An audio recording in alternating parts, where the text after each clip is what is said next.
Just walking home from a short jaunt to the grocery store I live close to.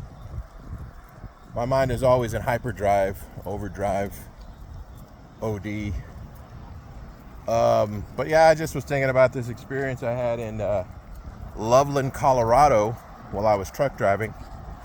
Little known fact, I did a short jaunt as a truck driver for 6 months till I was brutally fired for having three extremely, and I mean extremely, minor incidents. Well, one of them might be considered a little bit more serious because it actually cracked a bumper, but the other two were just so ridiculous.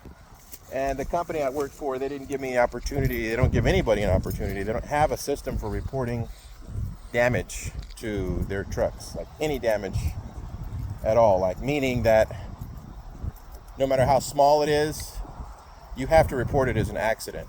That's the way that they force you to self-report, self-incriminate, basically fire yourself. So after three extremely minor incidents over the course of 6 months during the winter as a first-time truck driver. Did I mention it was the winter time? Did I mention I was a first-time truck driver? Yeah. Did I mention that there were extremely minor incidents? None of them were accidents. None of them involved injuries. None of them involved tickets. None of them involved crashing into anything. None of them involved disabling the truck. We're just talking about pulling up to a camera box and nailing the approach, but kind of messing up a little bit on the takeoff. Whereas I drove away, I guess I was just glad to finally be home and ready to sleep in the truck. Home meaning the company's yard. And I just barely grazed the camera box. It was enough to put a little bit of scratch on the paint. They refused to fix it because they said it was just aesthetic. And so had to report that as an accident, not just damage. Not just a minor report of damage, no, an accident. So you accumulate points for the accidents, and after a certain amount of points, you get fired. So I got fired. So anyway, all that to say that my mind was working overdrive here, and I remembered I was in Loveland, Colorado, and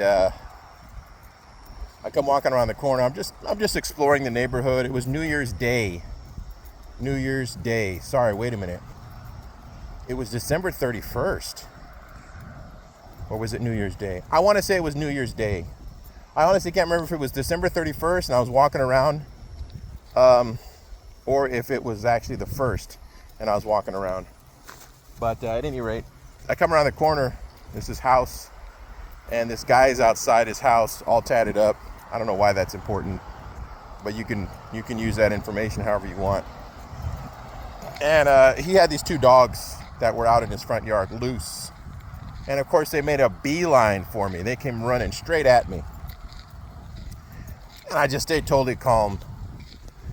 Because I think people need to learn to taper their response, to curate their response. Like, I don't freak out until it's time to freak out. Some people freak out before it's necessary, and especially when it's not necessary, they panic.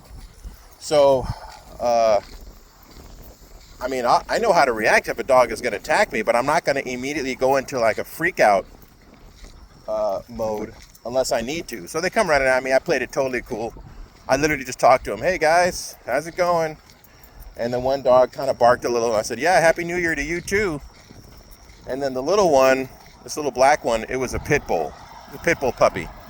So of course he had to, keep the stereotype alive, and start growling at me. And the thing about it though is when I first came around the corner and the two dogs ran towards me, the guy looked straight to the ground, like he knew that he had screwed up.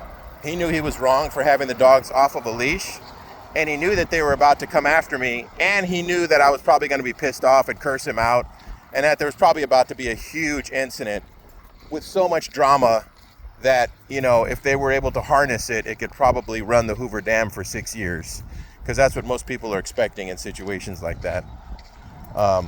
So I just played it cool, talked to the dogs. The one dog started growling, and then he yelled the dog's name. And then as soon as he did that, I was like, oh, it's all right, man. I said, he's just doing what he gets paid for. He's just doing his job. And, that's just such an unusual way to respond to a dog growling or barking at you, But, thinking logically about it, it's a dog. That's what they do, man. They bark, they growl, they chase, they do all that kind of stuff. And I'm fully expecting that to happen. Now, I don't lose track of the fact that it's an animal and I'm a human being, and if it comes down to him or me, I'm going to do whatever I need to do to survive that encounter. But it hasn't gotten there yet. It's just a dog running at me, you know? So I kind of was going to let this feed into how cowardly it is for cops to be constantly shooting dogs, but I'll leave that alone for another day. Everybody knows what I think about that subject. So that's it. Just a little brain dropping on this here, the day before 4th of July. Have a good one, guys. Enjoy those hot dogs. Let me just let you know that, let me just leave you with this little tidbit. They have found human DNA, and I think it's something like 85-90% of hot dogs. Don't take my word for it. Happy 4th.